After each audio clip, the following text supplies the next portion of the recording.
Hey folks, welcome to Casting with Kirk. I'm Kirk, so glad you're joining me today. So in a previous video, we talked about fishing rock for bass. Well, today we're going to talk about fishing grass for bass, and we're going to talk about your floating emergent weeds. Some of your more common ones you're going to see are lilypads and duckweed. Now, bass use emergent floating grass for the canopy of it.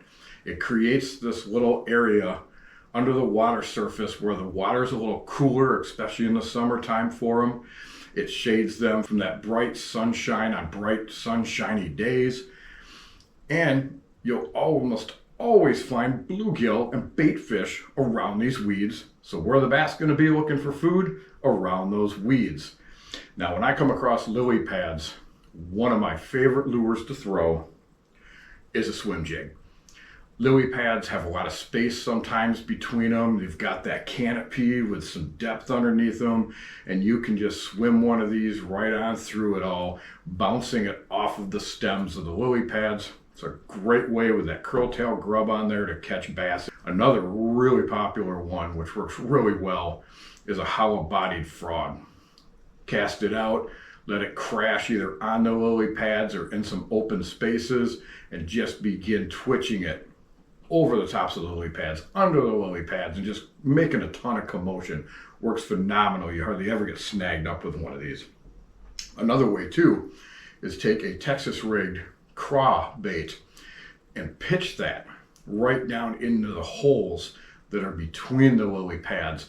Let it hit the bottom, pop it up, hit the bottom of the lily pad, drop it onto a lily pad, wait a few seconds maybe, twitching it, and then drop it right off the edge. A lot of times that's when they're going to hit it. Now, another real popular one you see all over the place is duckweed. Duckweed is also referred to a lot of times as slop. It covers the top of the water in just huge mats. Now, great way to fish that duckweed, hollow-bodied frog. Right over just let it slap into that stuff. Fish it right across the surface, twitching it, or just reel it and it swims right through it. You can also go with a 1/2 ounce or 3/4 ounce weight on a Texas rigged craw and crash that through it, give it some hops, snap it out of there, create that commotion for them. There's such a gamut of lures that you can throw. Other ones that work really well are a weightless Texas rigged 5-inch stick bait. Throw it out, let it hit the surface, just twitch it along the top, let it fall into the holes. Works phenomenal. Previous video, which I'll leave the link below, we had talked about a weighted belly hook, and they work great on 10-inch worms to swim through all that garbage. And another one, of course, is a chatterbait. Works really good swimming it through. Now, these will get snagged up a little bit more because of that exposed hook. So just be aware of that, but they work really good to create a lot of commotion in the summertime. Well, thank you folks for joining me today. Go out, grab yourself a couple of these lures, find yourself some weeds to fish, and catch yourself some bass. You folks have yourself a great day.